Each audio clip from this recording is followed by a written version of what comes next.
In June of 1998, 23-year-old Danielle Morgan left home for a short Sunday drive. She never came back. Her black Camaro disappeared without a trace. No witnesses, no wreckage, no sign she ever left town. For 12 years, her family had no answers. Then, in 2010, a sealed storage unit was auctioned off 200 miles away. Inside was Danielle's Camaro, coated in dust, keys still in the ignition, a bullet hole in the hood, and something hidden inside. What they found would shake an entire state, and finally force police to face what really happened that day. The last photo taken of Danielle Morgan shows her laughing in the driveway, one hand on the door of her black Camaro, the other holding a styrofoam cup. It's blurry, shot from across the yard, probably by her brother Mason. June 21st, 1998. A Sunday. Clear skies, no wind. Danielle was 23. She left the house around 1:15 p.m. wearing jeans, a white tank top, and her favorite sunglasses, black frames with tiny red hearts on the sides. She told her mom she was driving into town to meet a friend for coffee. It was a quick trip. She didn't take a bag. She never came back. At first, it was easy to explain away. Maybe her friend had car trouble. Maybe they drove somewhere else. Maybe she met someone. By 5 p.m., her phone rang out. By 7, Mason was walking the shoulder of County Road 12 with a flashlight. By 10, the sheriff had been called. By morning, her Camaro was officially missing. And so was Danielle. The early investigation was exactly what you'd expect in a quiet southern town where everyone swore nothing bad ever happened. No skid marks, no broken guardrail, no wallet dumped by a ditch, and no trace of the Camaro. It was like she'd been erased mid-sentence. The man she was supposed to meet, Clay Harrell, gave a clean statement, said Danielle had never shown up, claimed they hadn't spoken in weeks, said they were amicable even though they'd broken up just 3 months earlier, and Danielle had stopped returning his calls. Clay was 27 then, clean-cut, son of a business owner, active in the church, ran a local auto body shop back then. Later, rental units, short-term storage, political donations. He cried on camera once, gave interviews, organized a community candlelight vigil for her birthday, said she was the kindest girl he'd ever known. And then time passed, like it always does. By 2000, Danielle's name had slipped from the front page to a bumper sticker. By 2004, Clay Harrell owned 3 properties across 2 counties and had quietly sold the storage unit site where her car would eventually be found. Mason Morgan never stopped looking, not in the TV interview, internet poster boy way, more like the slow burn kind. He searched police records, drove old routes, snapped photos of junkyard cars. Every time a Camaro popped up in some impound lot or roadside shell, he called. He carried her photo in his wallet until the edges yellowed. Then in May 2010, a contractor named Vince Ramirez won a foreclosed storage lot in an unpaid tax auction 2 towns south. $112.60 got him the rusted unit and everything inside. He expected old tires, maybe a mattress. Instead, behind a stack of tarps and rotted cardboard boxes, he found a 1997 black Camaro, sealed shut, covered in thick dust, and locked from the outside with a rusted padlock. The keys were still in the ignition. Police were called. VIN matched Danielle's missing vehicle. No signs of blood, no signs of forced entry. Car in near-perfect condition, except one detail. Dead center of the hood, just above the emblem, was a small, clean bullet hole, and right beside it, someone had traced a smiley face in the dust with their finger. When Mason saw the photo, he didn't speak for almost a minute. He just stared at it, then whispered, "That's her. That's the car." And then, quieter. Someone cleaned it. Because he knew Danielle. And he knew that Camaro. She washed it every Saturday, kept the inside spotless. But that layer of dust, that wasn't 12 years' worth. It looked like 3, maybe 4 at most, which meant the car had been moved, maybe even cleaned, definitely handled, sometime long after the official search had ended. The cops brushed the car for prints, found partials on the driver's door and trunk, none conclusive. Passenger seatbelt was clipped shut. When they slid it loose, a single long blonde hair came free. Danielle's shade. The glove box wouldn't open. Trunk was empty. But under the driver's seat, Mason found something odd, wedged deep beneath the carpet mat. A cheap silver lighter. No initials, no scuffs. Danielle didn't smoke. They ran the plates again, ran ownership history. But there was no record of the Camaro ever being titled to anyone else. No transfer. No impound. No tow logs. And the storage unit? It had been owned by a property shell. Black Ridge Partners, LLC.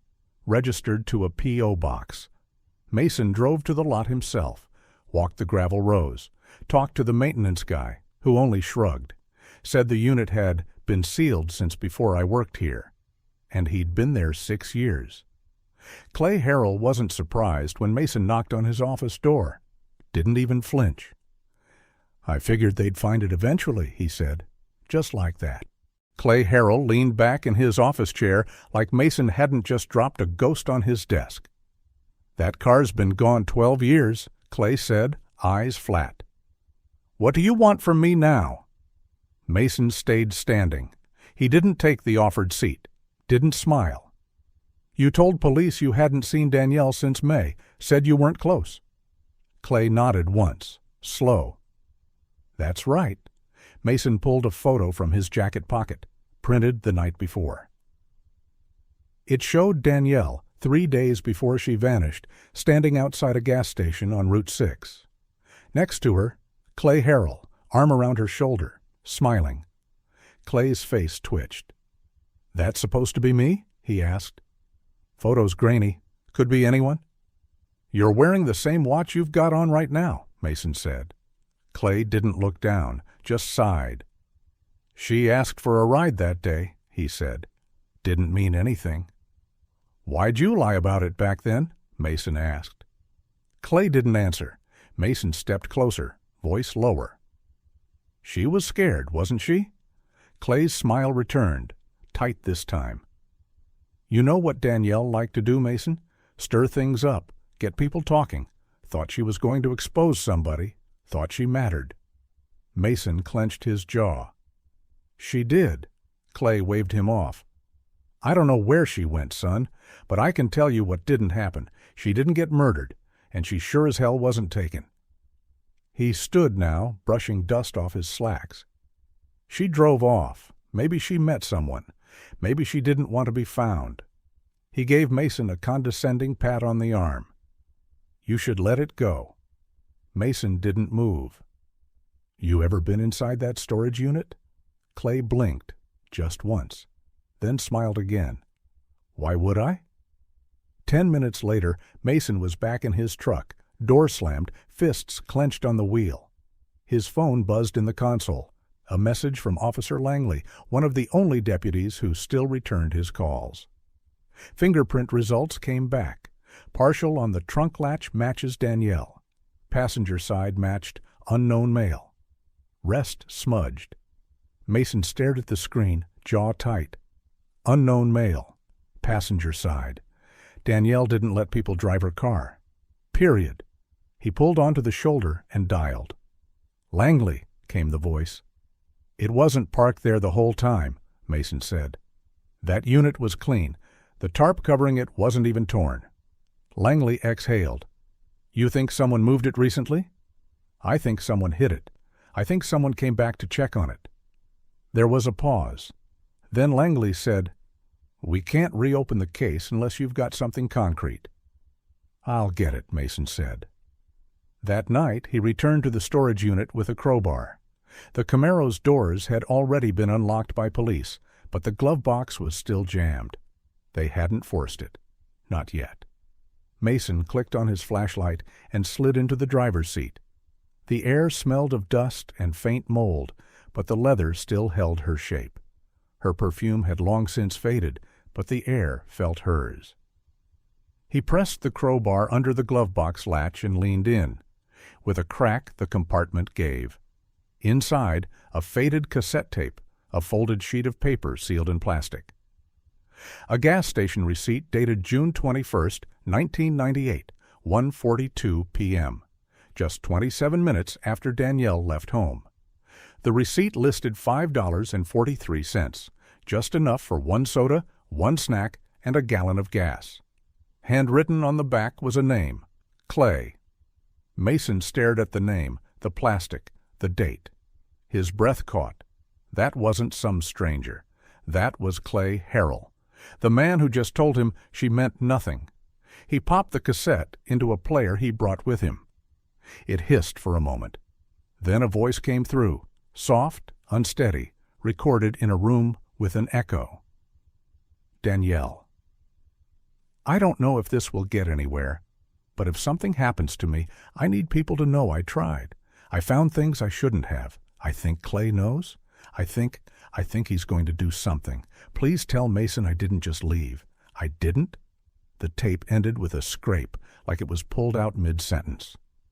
Mason sat frozen, cold sweat on his neck. Clay had lied. Danielle had known it, and she'd left him proof. And worst of all, the car had been hidden deliberately. Someone had sealed her last message inside, thinking it would never be heard. He looked up at the Camaro's dusty windshield. Right there, traced faintly in the grime beside the bullet hole, was the smiley face again. Fresher than it should be, as if someone had been back just recently. Mason didn't sleep that night. He sat in the cab of his truck outside the storage facility, staring at the Camaro through the chain-link fence. His knuckles were raw from the crowbar. The recorder sat on the seat beside him. Every so often, he played it again. Danielle's voice, software certain, still afraid. If something happens to me... By morning, he wasn't just angry. He was ready. He drove straight to the county sheriff's office, walked in with the cassette, the letter, and the gas receipt. Officer Langley met him in the side lot. "You broke into the glove box?" Langley asked. "I opened my sister's car," Mason said flatly. Langley listened to the tape twice. His face didn't move, but his foot tapped the floor. When it ended, he let out a breath. "She name's Clay," Langley said. "On record." Mason nodded. "And that's not just her handwriting on the receipt. It's her fear. You can feel it." Langley's brow furrowed. "We'll run voice analysis, get this logged, chain of custody." "No," Mason said. "You'll sit on it, like they always have. I want this out." Langley held up a hand. "Mason, listen. Clay's got pull. Land deals. Friends at City Hall. If we're going to take this to the DA, we need more." Mason narrowed his eyes. "How much more do you need when the girl's voice is telling you who did it?" Langley didn't answer. That night, Mason went home and dug out the old family photo box. He found it, the original picture of Danielle leaning on her Camaro, 3 days before she vanished. In the background, a silver SUV, a vehicle he hadn't noticed before. He scanned it in, zoomed closer. The SUV was parked across the street. No plates visible. But the bumper sticker matched the ones used by a now-defunct trucking company, Bayline Freight, a company Danielle had mentioned once in an old journal.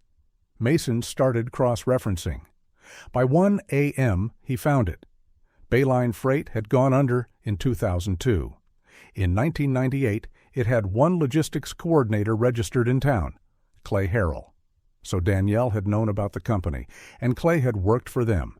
He'd gotten out before they collapsed. Probably scrubbed his name from every file he could, but Mason printed it all. He made a wall. Clay, Danielle, Bayline, the Camaro, the cassette. It wasn't random. It was connected. The next morning, Mason got a call, not from Langley, not from the sheriff, from the storage unit manager. "Hey," the man said, "we had some motion out back last night, near Unit 19. Camera's spotty, but someone was there." Mason's stomach sank. He drove straight over. The padlock was still on. But something was different. The tarp inside had been moved just slightly. Someone had opened the driver's door. On the windshield, just above the smiley face, someone had traced 2 words in the dust. "Stay out." Mason turned and walked back to his truck. He didn't call the cops. He called Ellie, the one reporter who'd covered Danielle's case back in '98 and never let it go. He said 5 words. "They're trying to bury her." And she said 2 back, "Not anymore."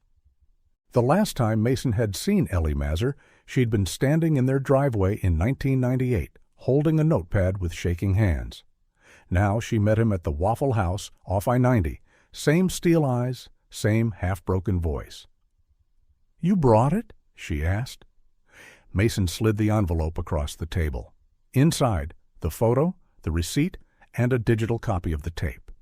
She didn't ask permission, just plugged her headphones in and hit play. It took less than a minute. Danielle's voice cut through the clink of forks and the hum of the grill behind them. Ellie's jaw tightened.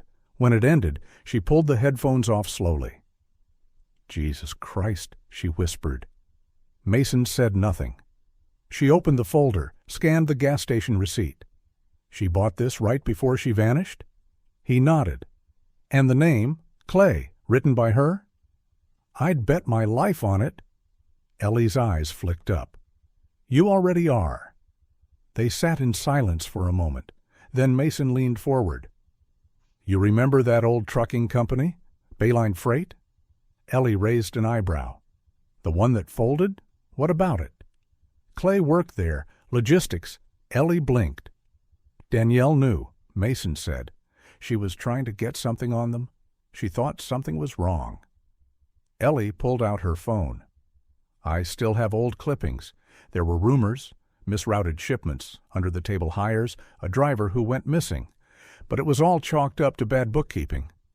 Mason's voice dropped. "Or buried." Back at his place, Mason opened the shoebox, the one Danielle used to keep under her bed, now tucked inside a closet. He hadn't touched it in years. Inside were old photos, ticket stubs, handwritten notes, one torn receipt from a used bookstore, and a roll of undeveloped film. The roll was labeled in Danielle's handwriting, "Bayline, June." His heart thudded.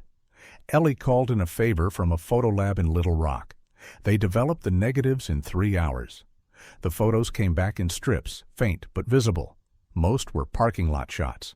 Trucks, trailers, a few employees, none immediately recognizable. Then Mason froze on the 6th frame. It showed Danielle's Camaro parked behind a shipping warehouse, and across from it, leaning on a loading dock, was Clay Harrell. Ellie stared at it. "Where was this taken?" "The lot on Route 9, Mason said. "Bayline's old site. It was torn down in 2002. She traced the outline of Clay's figure with her finger. "Danielle took this. Or someone gave it to her." The final photo strip showed something stranger. A man standing near one of the trailers, wearing a security badge, holding what looked like a clipboard. But his face was blurred, mid-turn. On the back of the photo, Danielle had scribbled, "Same guy again. Saw him near Clay's shop, too." Ellie tapped the line. She was being followed. That night, Mason didn't go home. He drove to Clay's old body shop, now shuttered and overgrown, weeds up to the bumper of a rusted flatbed out back. He got out with a flashlight and walked the perimeter. Behind the garage was a burned-out storage shed. Most of the roof had collapsed. Inside, under broken lumber, Mason spotted something metallic, a dented file cabinet, half melted. He forced the drawer open. Inside was water-damaged paper, most useless. But one sheet was intact, a Bayline manifest dated 2 days before Danielle vanished. It showed an outgoing shipment routed through unit number 19, the same storage number where her Camaro was later found. His hands shook. He read it again. Clay had used that unit before. He stepped back from the drawer, heart pounding, ears roaring in the quiet. A dry crack behind him made him freeze. Mason turned slowly. A silhouette stood at the tree line, just beyond the shed's collapsed wall. Too far to see clearly, but watching. He raised his flashlight, but by the time the beam swept through the trees, whoever it was had vanished. Back in the truck, Mason locked the doors and stared at the folder on the passenger seat. Danielle's tape, the receipt, the photo of Clay at the dock, and now this. A paper trail from Bayline to the exact unit where her car was found. He said aloud, to no one. He knew exactly what he was doing. 3 days later, the anonymous email hit Ellie's inbox at 3:17 a.m. No subject line, no body text, just a file attachment named "You Don't Know Half of It.mp4." She didn't open it right away. She called Mason first. They met in her office above the old tax firm, a rented second floor that still smelled like toner and lemon-scented Lysol. The video was grainy, shaky, looked like it was recorded through a cracked phone screen. A woman's voice whispered behind the camera. "He makes them use different names." Said she was a problem, said she was too nosy. Then the frame shifted, briefly showing what looked like the back of a man's head. Gray hair, warehouse lighting, a clipboard. Another voice came through, clear, calm, controlled. No photos, no questions, just "Get her in the car," then static, then black. Mason said nothing for nearly a full minute. Ellie leaned forward, breath held. That voice? Mason's jaw was locked. His knuckles whitened around the chair arm. That's Clay. They sent the video to Officer Langley. He called them back 6 hours later. Can't use it. No timestamp. No way to verify who filmed it. But you heard his voice, Mason said. Langley paused. It's suggestive, but not enough. What would be enough? Ellie snapped. Langley didn't answer. Later that night, Mason sat in his garage, eyes fixed on the opened glove box of the Camaro. He opened Danielle's cassette again, played the final 5 seconds. Please tell Mason I didn't just leave. I didn't. The tape clicked softly. Nothing after. But Mason rewound and played it again, this time catching a faint static burst just before it ends. Something in the background. He boosted the audio on his laptop, cleaned the noise with a trial version of an editing program Ellie had sent. There, underneath her voice, a barely audible click, metal on metal. Then a distant voice. Don't leave that in the car. Different tone, not Clay's voice. Someone else. He ran the sound through transcription. The phrase aligned to a separate male voice. Tone aggressive, older, southern drawl. It wasn't Clay. It was someone Clay had with him. Another accomplice. Maybe the man who sealed the glove box. Maybe the one who drove the Camaro to the unit. Whoever it was, he was alive in 1998, and he made a mistake. Mason drove back to the storage facility, parked 2 blocks down, and walked the gravel alley behind it. He wasn't looking at the Camaro this time. He was watching the rear gate and the footprints near the drainage ditch. 3 sets. Fresh, 1 heavy, 1 narrow, 1 dragging, like a limp. He took photos, measured prints with a tape line, sent them to Ellie. She ran them past a forensic contact. The heavy set's Clay. Boot print matches a 2005 photo of him at a groundbreaking event. The limped one is unknown. Mason knew what that meant. Clay wasn't working alone. The next day, Clay Harrell called him. Private number. Mason let it go to voicemail. Clay's voice was even, almost amused. You keep chasing ghosts, Mason. You're going to find one that bites back. Let the past stay buried, or someone's going to get hurt. Mason saved the file, then forwarded it to Ellie. No message, just a subject line. Mask slipping. They met again that night, this time at a shuttered diner north of town. Ellie had brought something new, a newspaper clipping from 1995, one Mason had never seen. Headline, Local Girl Missing After Party at River Bend.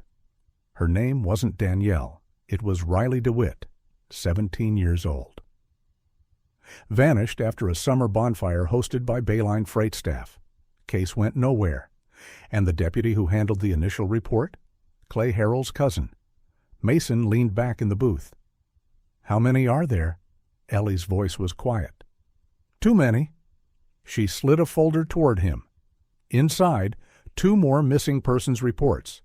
Both young women, both within a 5-county radius. Both disappeared between 1995 and 1999. Each one had a vague link to Bayline, the trucking front, or Clay's social circle. And all of them, like Danielle, were labeled as voluntary disappearances. Mason stared at the reports. This wasn't just about Danielle anymore. Clay hadn't just lied. He'd built a pipeline. The next day, Mason drove to Clay Harrell's old neighborhood. Not to confront him. Not yet. He just sat across the street from the house Clay grew up in, where his cousin still lived. Same cracked driveway, same flagpole, new pickup out front, same vanity plate, H5A-32T. Mason wrote it down. Then he drove east to a used record shop no one visited anymore. Inside, he met a woman named Sierra, someone Ellie had found through old blog archives. In 1998, Sierra had written a comment under Danielle's missing persons article that had been flagged and deleted. "He used to follow me, too. Back off before you end up like her." Back then, no one listened. Now she sat across from Mason with a chipped mug of tea, her hands shaking. "I worked at Bayline for 6 months," she said. "Inventory, nothing big." "And you knew Clay?" Mason asked. She nodded, eyes down. "Everyone did?" She hesitated, then added, "He was the type that made you feel seen. Until you tried to leave." Mason waited.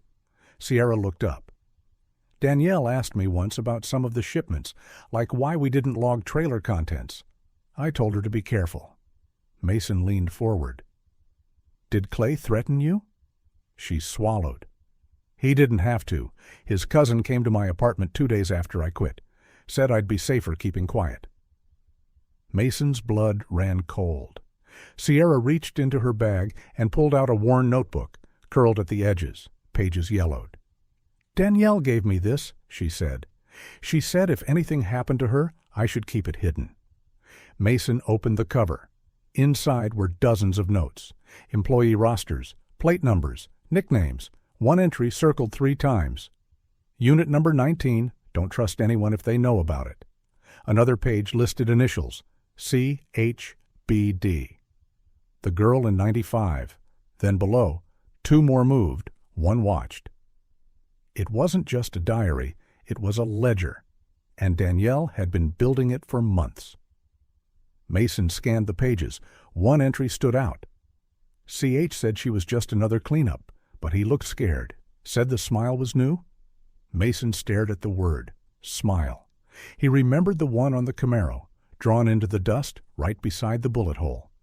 And the second one, 2 weeks later, refreshed. Someone had kept drawing it. Mason stepped outside and called Ellie. "We were wrong," he said.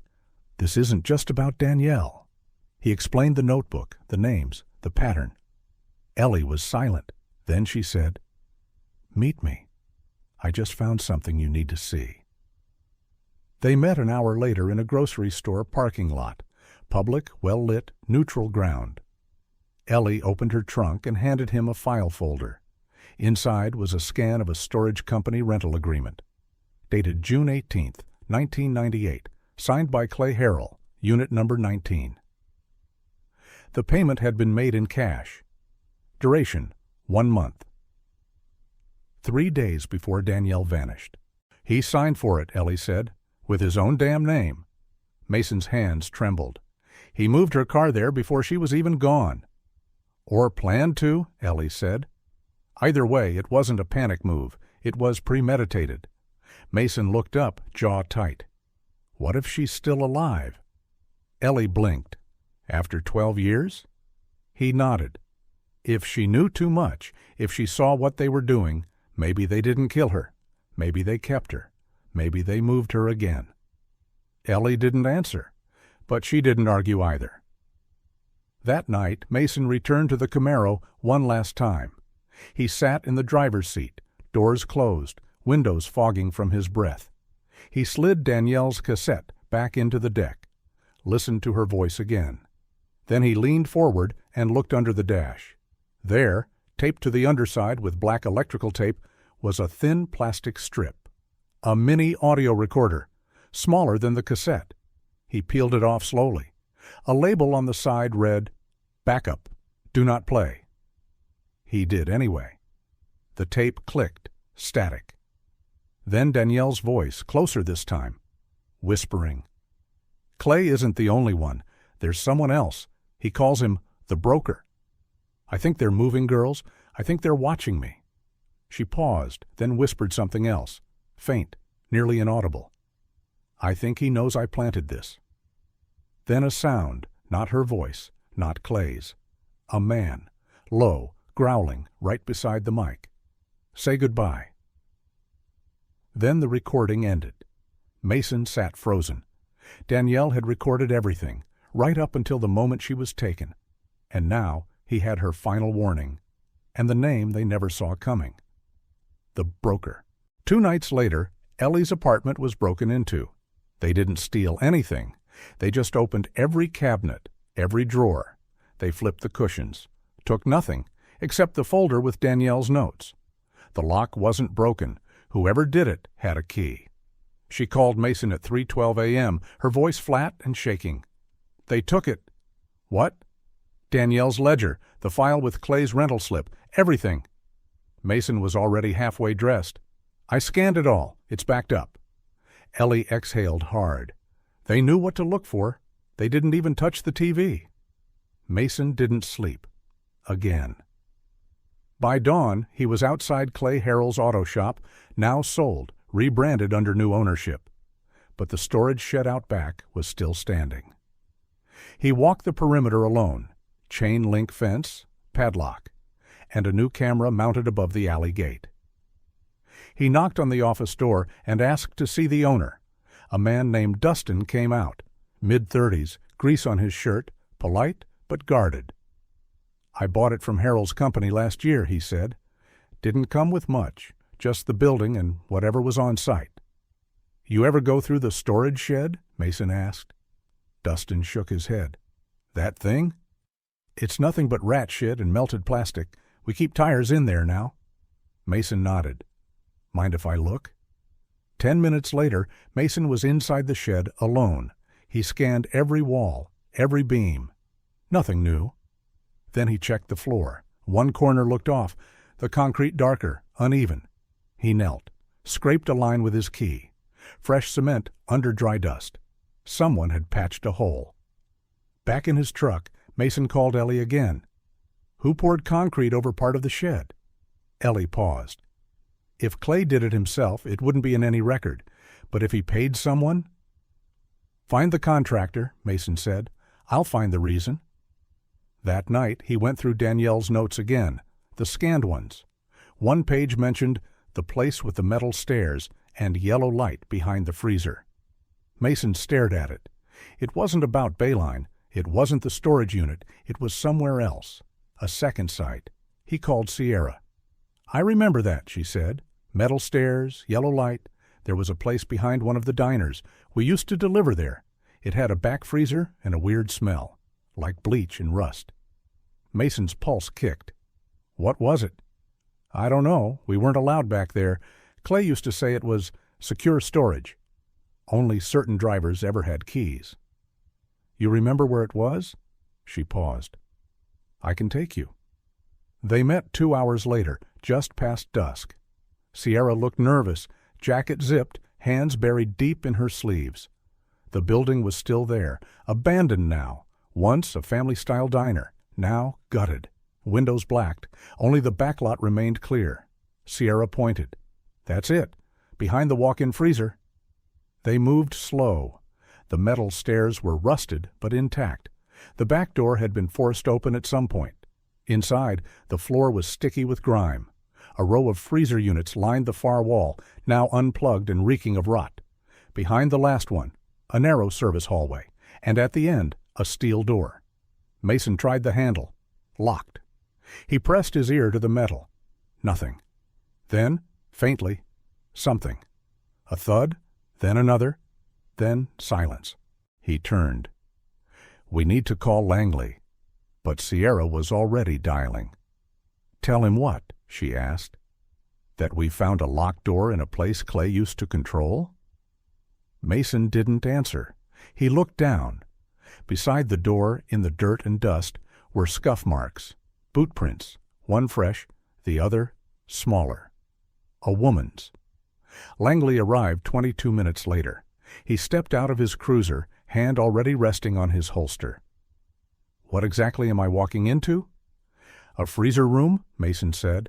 "That's been locked since at least '98, with fresh tracks and possibly someone on the other side." Langley didn't argue. He pulled bolt cutters from his trunk. They breached the door at 9:37 p.m.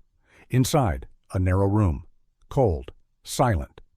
And in the far corner, a figure, a woman, curled in on herself, hands bound, head covered. Alive. Langley moved first. Mason followed. The woman flinched at the light, her voice dry and cracked. They cut her restraints. She didn't speak, not yet, just trembled, eyes wide, skin pale and marked by bruises.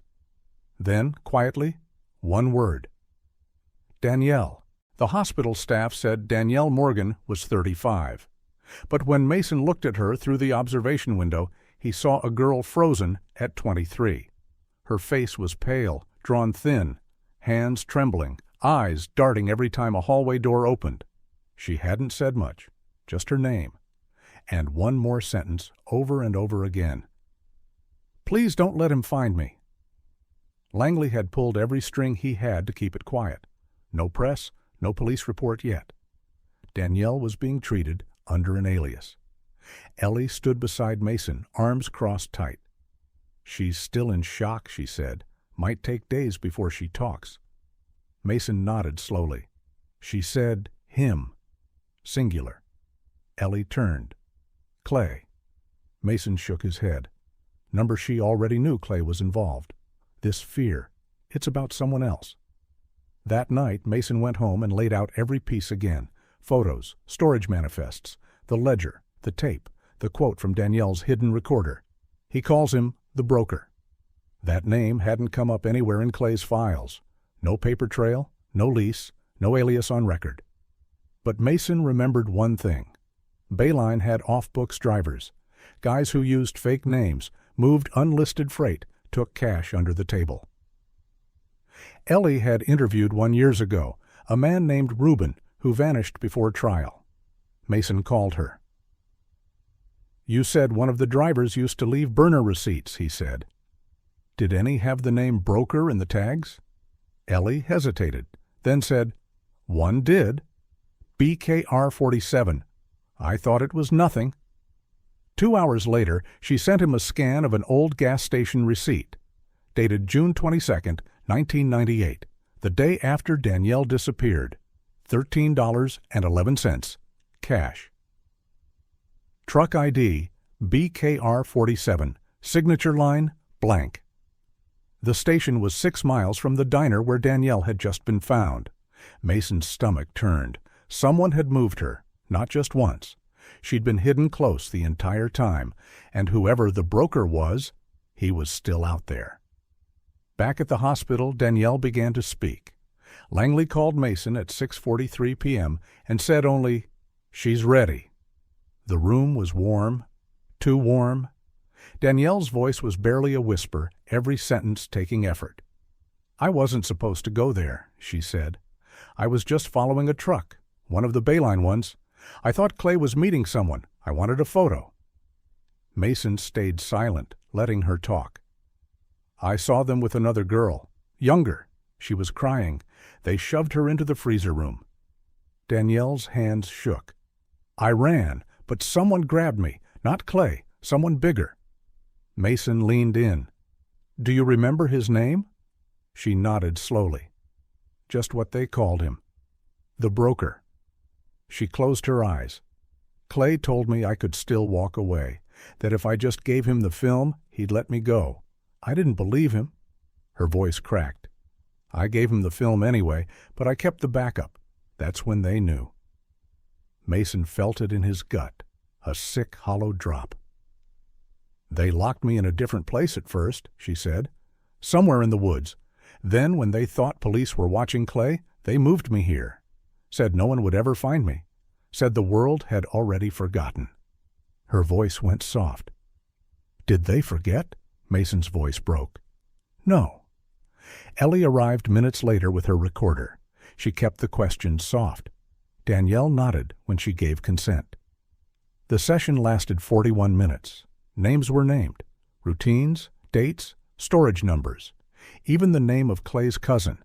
the one who first threatened Sierra. Langley called in the state police the next morning. The file was too big now, too dirty, too political. When they raided Clay Harrell's house, he was already gone. Neighbors said he left around 4 a.m. in a white Dodge truck, packed fast, took only a single duffel bag. His office had been cleaned out, hard drives wiped, paperwork shredded. But one thing was left behind. Taped to the inside of his desk drawer was a strip of masking tape with a hand-scrawled phrase, "Smile, she's still watching." Ellie stared at the photo Mason took of it. "That's not a threat," she said. "That's fear." Mason nodded. Clay wasn't mocking them. He was running. 3 days after Clay Harrell disappeared, a truck matching his vehicle was found burned out near a river access road, 40 miles east of the county line. The VIN was filed off. The tags were missing. No blood, no body. Just ashes, melted glass, and 2 things left intact: a spent burner phone, battery pulled. A folded page, half charred, tucked inside the glove box. Ellie was first to read it. Only 2 words remained legible. "Ask Darren." Mason stood over the photo printout in Ellie's office, his fingers tight around the edges. "Who the hell is Darren?" Ellie pulled up the storage manifest again. Bayline's 1998 employee list Danielle had partially reconstructed. There it was. Darren K. Harrell, Clay's cousin, the same one Sierra had named, the same one who filed the 1995 missing girl report that went nowhere. They pulled every public record they could find. Darren had resigned from the sheriff's department in 2000, started a private security firm in 2002, mostly property work, kept out of the press, no criminal record. And in 2004, he'd bought land 5 miles outside of town, isolated, wooded, surrounded by fencing. On paper, it was listed as a firearms and survival training retreat. But no website, no classes, no ads, and no one ever saw it open. Mason looked at Ellie. "You think Clay ran to him?" Ellie didn't blink. "I think Clay's dead, and Darren's tying off loose ends." They went to Langley, who forwarded the info to the State Bureau. It took 48 hours to get a warrant, another 12 to mobilize the team. They hit the compound at 6:42 a.m., full tactical. By 7:03, the perimeter was breached. And inside? 6 rooms, 3 sealed freezers, 1 buried laptop. No Darren. But what they did find was worse. In a locked cabinet, 27 VHS tapes numbered by hand, each labeled only with initials and dates. And in a steel drawer, a stack of ID cards and missing person flyers. Most worn, some with blood on the edges. Danielle's was on top, but so was Riley DeWitt. And another girl, name circled 3 times, Eleanor Mazur. Ellie's face went white when she saw it. "That's me." Mason turned slowly. "What?" She nodded. "I used to go by my middle name, Rachel, for my bylines." She picked up the flyer. "I got a call once in '99. Someone said I should back off the Bayline story. I didn't know who it was. I thought it was a prank." Mason's voice was flat. "They were watching you, too." That afternoon, state investigators sent a digital copy of the tapes to forensic analysts. Tape number 14 was Danielle. Tape number 7, grainy, dark, was the 1995 girl, Riley. Tape number 22, though, was different. It showed Clay, standing near a storage unit, talking to someone off camera. His voice was clear. "This one's too much trouble. Get her down to Darren's place until we figure out what to do." Off camera, a male voice replied, "We'll keep her cold. Broker's orders." That was the proof. Voice matched. Date confirmed. Chain of command exposed. Clay had passed Danielle to his cousin. The cousin worked under the broker. The system was real, but it wasn't over, because Darren still hadn't been found. And the broker? Still no name, no address, no face, just whispers. That night, Mason checked the Camaro one last time, now in evidence lockup. He went alone. No flashlight, just memory. He opened the trunk, felt under the carpet lining. His fingers brushed something hard, wrapped in tape. He peeled it back. Inside, a metal key.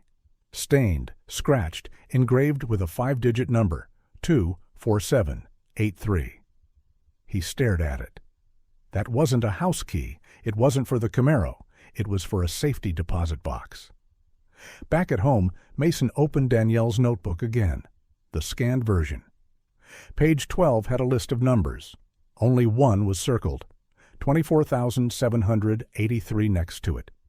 If something happens, this is the last card. The bank was 2 counties over. Mason didn't go through the front door. He called in a favor, not from Langley this time, but from a friend in the Guard, someone who worked security for state investigators now. By 9:14 a.m., they had a warrant. By 9:31, the safety deposit box labeled 24,783 was in Mason's hands. Inside, a cassette tape, a small manila folder, one photograph, face down. He picked up the folder first. Inside were 5 pages, not handwritten, typed, names, addresses, storage unit numbers, wire transfers. The logo from Bayline Freight faded in the corner, and at the top, Operations Summary, Broker District 3, for internal use only. The cassette came next. He didn't wait, played it in the evidence room down the hall. It was Danielle. Again, her voice was stronger on this one. If you're hearing this, I guess I failed. I guess I didn't get out. But I kept everything. The receipts, the transfers, the numbers Clay used. There's a man who called himself the broker. But he has a real name. I found it once. He used to work for a bank. A pause, then she said it. His name is Carl B. Merton. Mason stopped the tape. He stared at the folder again. Carl B. Merton, age 61 in 1998. Regional loan officer. Later, consultant for Bayline's logistics division. No record of him after 2001. Just gone. Ellie walked in moments later, her face unreadable. "You ready for the photo?" she asked. Mason turned it over. It was Danielle. Standing next to a man in a gray button-up, hand on her shoulder, same man seen in the freezer hallway footage, same blurred face from the old developed film, not Clay, not Darren, Carl. State police ran the name through every archive they had. In 2002, Carl Merton had legally changed his name and left Arkansas. New identity, new address. He died in a car accident in Texas in 2009. No autopsy. No family listed. Buried under his new name in an unmarked grave. There would be no trial. No perp walk. Just dust, paper, and names. But Clay? He wasn't a ghost yet. 5 days after the deposit box was found, a truck was pulled from the little river downstream, submerged for at least a week. Inside, pinned to the dashboard in plastic wrap, was a final letter, handwritten, Clay's words. "I never laid a hand on her, I swear to God, but I didn't stop it. I let him scare me. I let the broker build that thing around us. We all got our cut. We all kept our mouths shut. She just kept digging. And when she wouldn't let go, I helped make her disappear. I told them she was trouble, but I didn't want her dead. She was the only one who ever saw through me." Signed, Clay Harrell. Danielle spent 3 months in a recovery facility under a different name. When she finally testified in front of a sealed grand jury, she didn't flinch once. Not when they showed the photos. Not when they played the tapes. She asked to keep one thing before she left the courtroom. The Camaro key. The original one, still scratched, still marked with the dust of the unit where she was found. Ellie gave Mason the final copy of Clay's confession. He didn't read it twice. There was no closure in it, only cowardice. The Camaro still sits in an evidence bay behind chain link and yellow tape. Every few months, Mason stops by. He never touches it, just stands there, looking at the windshield.